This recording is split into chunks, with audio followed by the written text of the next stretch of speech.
Hey, what's going on, guys? Victor Chambers here, back with another video. If you're new here, welcome. If you've been here before, welcome back. On this channel, I bring you up close and behind the scenes on my journey as a notary, loan signing agent, and entrepreneur. Don't forget to like this video, subscribe to the channel, and hit that notification bell so you'll be notified when I upload brand new content. So I know I'm not in my usual location of filming videos, so sometimes I'm obviously filming videos in my car, but today I'm going to do a little bit of training and information on the occupancy affidavit, also known as the occupancy statement, or also known as the occupancy and financial status affidavit. And we'll go through a couple of examples later in this video, but just kind of want to talk you through the importance of this document. It's typically included in purchase packages and refinance packages. So we're going to talk about the purpose of it, and then I'll obviously walk you through having it filled out and notarized at a signing appointment. So the purpose of the occupancy affidavit is for the borrower to affirm to the lender how they intend to use the property. So there's typically a couple of options when it comes to the occupancy affidavit. A borrower or a purchaser can occupy a home as a principal residence or primary residence. They can purchase the property or refinance the property as a investment property, or they can purchase the property or refinance the property as a second home.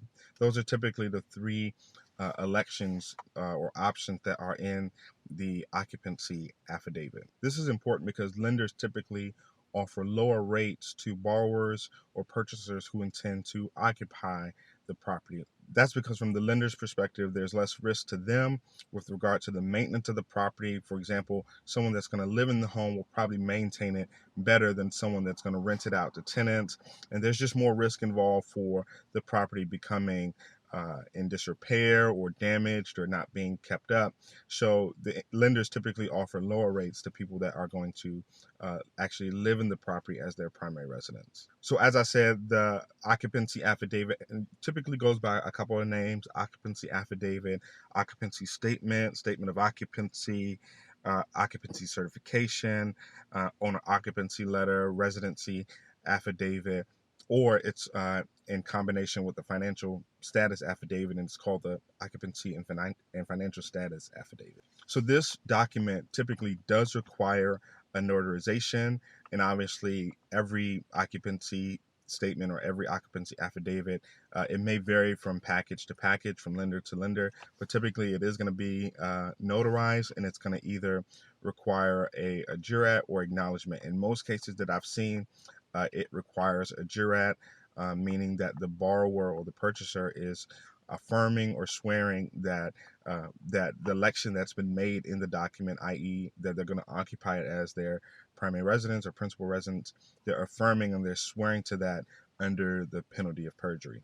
But obviously you have to check the occupancy affidavit that's in your specific package. It may require a jurat, as I said, or it can require an acknowledgement. So again, this document is very important. A borrower or purchaser falsifying information on this document can incur penalties such as fines or even imprisonment.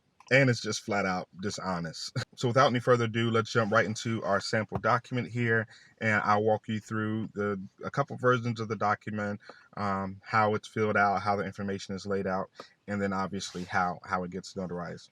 So this is the first example of our occupancy statement here. You have the loan number and the mortgage ID number that's typically there. I've obviously redacted this document for privacy reasons. You have your date here, and obviously it should be the date of the signing. You have your lender, Pookie and Ray Ray Mortgage Company, back at it again. Your borrower, Freddie Krueger. The property address, I just have a made-up address here. And then the declaration by the borrower. So in this case, they're declaring, again, under penalty of perjury, that's very important, that the property will be owner occupied. So the statement here is that I will occupy the subject property as my principal residence within 60 days after the date of the closing as required, and in compliance with the terms of the deed of trust or the mortgage or the security instrument. All right. So they'll occupy it as their principal residence. That's there for at least 1 year after the date of occupancy. That's also important, unless the owner agrees otherwise. Now, This is where, this is the important statement here, that the owner or the borrower is affirming and swearing that they'll occupy the home as their primary residence. Again, if someone occupies or refinances or purchases a home as a second home or an investment property, they might have a higher rate and probably different terms. So this is a very important document. So there's a couple of other elections here. In this case, like I said, it's owner occupied, but you can see some of the other options here. It could be occupied as a second home, or it could be occupied as an investment property, in which case they will not actually live in the home. They'll be renting it out. So a second home could be like a beach house or a home in another state, a summer home. They'll live in it, a certain amount of time out of the year or during a certain season of the year. That's a second home. But typically, one of these elections is already checked. I've never encountered a situation where one of them isn't checked. So that's something that the lender determines, up front with the borrower in terms of how they're going to occupy the property. Then there's a statement here, aware that I understand that if any time that the foregoing statement is untrue, they could be subject to prosecution. So they're affirming that this information here is correct. And then they're going to sign here on this line. You see Freddy Krueger's name written there, so he'd sign as his name is written, and then they would date it there. And then you come down to the notary block. Again, this is a jurat. You can tell because it's subscribed and sworn. So you have your state here, your county there. Make sure those venues are correct for where you're signing, the location you're signing in. Subscribed and sworn this 11th day, for example, of April 2021. Witness my hand and official seal. You're signing here, there, and then you're putting your commission expiration date there. You can stamp here. You can stamp here. Either way, should be fine. But obviously, follow your state laws concerning how you stamp and all of that stuff. If this again, this is for New Jersey. The language may be different for your state, or the language in the document that's provided to you may not be compliant with your state, depending on where it is. So obviously, you'd have to attach a jurat that's compliant with your state to this document. So let's go to the next example. This is the occupancy and financial status affidavit.